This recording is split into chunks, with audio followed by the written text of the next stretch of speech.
वरुण जी, वो मंच पर आकर बोल रही हैं, वो मंच पर आकर बोल रही है कि मेरा किसी ने साथ नहीं दिया, मेरा बीजेपी को छोड़कर बाकी सबने मेरा साथ दिया, उन्होंने आज पार्टी ज्वाइन की और ये हमला बोला है। अब सवाल ये उठ रहा है, बहुत से लोगों ने उस समय ये बात कही थी कि ये पूरा आंदोलन राजनीति से प्रेरित है, खासकर तब रोहन जी जब उनके समर्थन में हुड्डा परिवार नजर आया था मंच पर। आज जब वो मंच पर पहुंच गए तो उस पर सवाल बार बार उठाए जा रहे हैं कि क्या ये शुरू से ही एक तरह से राजनीति से प्रेरित पूरा आंदोलन था, इसीलिए साक्षी मलिक नाराज हो रही हैं, इसीलिए वो कह रही है कि मुझे भी आया था बुलावा लेकिन मैं गई नहीं।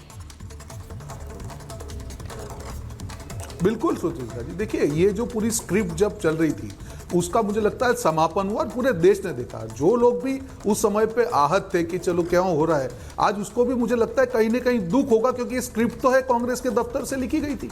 अगर आपका राजनीतिक नहीं होता तो उस टाइम पे भी राजनीतिक नेता वहां पे नहीं होते। अगर आप न्याय के लिए लड़ रहे होते तो आपकी जो न्याय की लड़ाई में राजनीति आप मिक्स नहीं करते।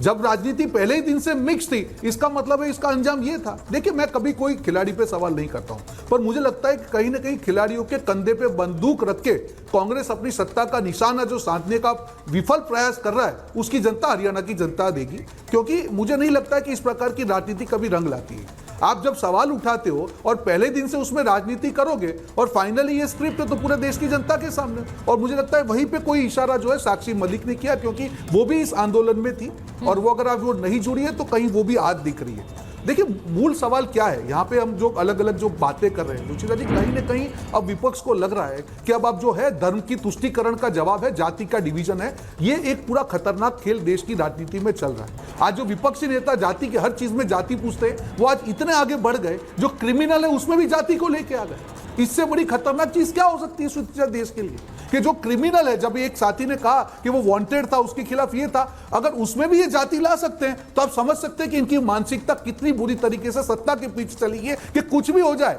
एक बाजू हम हमारा तुष्टीकरण चालू रखेंगे और दूसरी बात है जाति का राजकारण करके यहां पे विभाजन करेंगे। ये खतरनाक राजनीति की तरफ देश जा रहा है। पर मुझे देश की जनता पे भरोसा है, देश की जनता ये जानती है कि एक बार तो उनको जो है पूरे ये माहौल के अंदर आप इन्फ्लुएंस कर सकते हो, बार बार नहीं कर सकते। जम्मू कश्मीर की आप बात मैं आपके कर रहा हूं, 2 करोड़ से ज्यादा सैलानियों ने वहां पे प्रवासी बनके लोगों को रोजगार दिया है और वहां पे जाके वहां पे भी आप डिवीजन करते हैं। दूसरी तरफ एनसी जो उनका साथी पक्ष है, वो कहता है कि पाकिस्तान के साथ डायलॉग होना चाहिए, वहां पे उनका ट्रेड ओपन होना चाहिए, उसके ऊपर चुप बैठे। वहां पे संविधान की बात कर रहे हैं, आप 370 को हटाने की बात कर रहे हैं। इसका मतलब है कि आप जो रिजर्वेशन के खिलाफ है, जहां पे लोगों को सालों से, अभी 70 साल तक रिजर्वेशन नहीं मिला, भाजपा के राज में उनको रिजर्वेशन मिला, आज उसके भी आप खिलाफ है। एक शब्द आपके मुंह से नहीं निकलता है। किस प्रकार की राजनीति कर रहे हैं? ये जो विरोधाभास है उसके खिलाफ ही पूरा देश चल रहा है। एक तरफ आप कश्मीर में जाके वहां पे बोल रहे हैं बाकी दूसरे स्टेट के लोग बाहरी है, जहां पे क्रिमिनल को मारा जाता है उसमें भी आप जाति ढूंढते हैं। मत करिए, जहां बुलडोजर अवैध प्रॉपर्टी के ऊपर, लेकिन रोहन जी सवाल तो यही है, रोहन जी सवाल यही है, मत करिए। ये सवाल यही है कि इसी रणनीति को वो कह रहे हैं कि हमारी इंडिया अलायंस की जीत होगी क्योंकि हम विभाजनकारी नहीं है। यही बात अखिलेश यादव कह रहे हैं कि हम विभाजनकारी नहीं है, हम सांप्रदायिक नहीं है।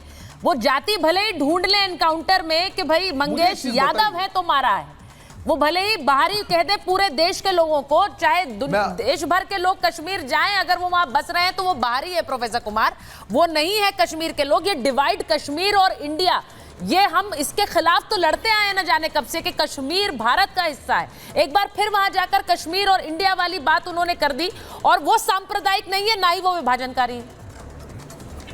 प्रोफेसर कुमार, देखिए, ऐसा है, जो मैंने पहले बात जहां पे छोड़ी थी कि अंग्रेजों ने रातों रात लोगों को लो कास्ट बना दिया था, क्रिमिनल कास्ट बना दिया था, क्रिमिनल ट्राइब बना दिया था, मार्शल रेस बना दिया था, तो वो तो चले गए। आज वही विभाजन करने के लिए हमारे देश के अंदर जो सोरोस बैठ के कह रहा है और जिन्होंने चीन के साथ गुप्त संधि कर रखी है, आज वही जाति का विभाजन वो इस देश में खड़ा कर रहे हैं। और मालूम है एक इनके घबराने की एक और सबसे बड़ी बात क्या है? योगी जी ने हिंदुओं को एक आधुनिक मंत्र दे दिया है कि बटोगे तो कटोगे, और ये तिलमिला उठे हैं कि इस मंत्र से अगर हिंदू इकट्ठे हो गए तो क्या होगा।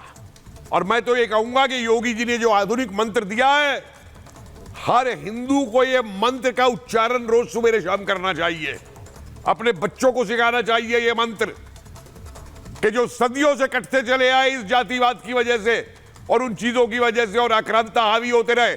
और इन साहब से पूछिए जरा, ये जाति जाति कर रहे हैं, अरे किसी शेख की कुरैशी से शादी तो करा के दिखा दीजिए।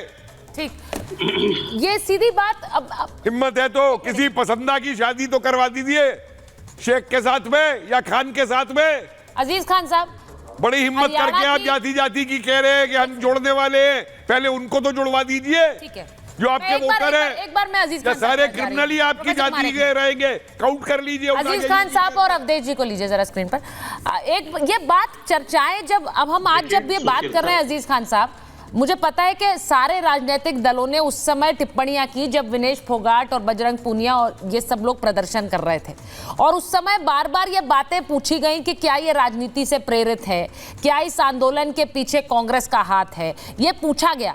आज जब वो लोग पार्टी में शामिल हो जाते हैं, जिस समय ओलंपिक कंट्रोवर्सी हुई उस समय भी ये सवाल पूछे गए। अजीज खान जी को लीजिए प्लीज स्क्रीन पर। उस समय भी ये बातें उठी और ये भी कहा गया कि विनेश फोगाट के साथ पूरा देश खड़ा हुआ है, लेकिन आप लोगों ने अटैक किया। आप लोगों ने कहा कि नहीं, देखिए अभी भी राजनीति हो रही, मेडल नहीं आया, इसके पीछे भी कोई राजनीति होगी। ये बातें भी कही गई, यहां तक कह दिया गया कि मेडल को रोकने के लिए कुछ किया जा रहा है। पर आज जब वो कांग्रेस में शामिल हो जा रही हैं, तो इसके पीछे की एक राजनीति साफ नजर आती है, खासकर तब जब साक्षी मलिक बोलती हैं।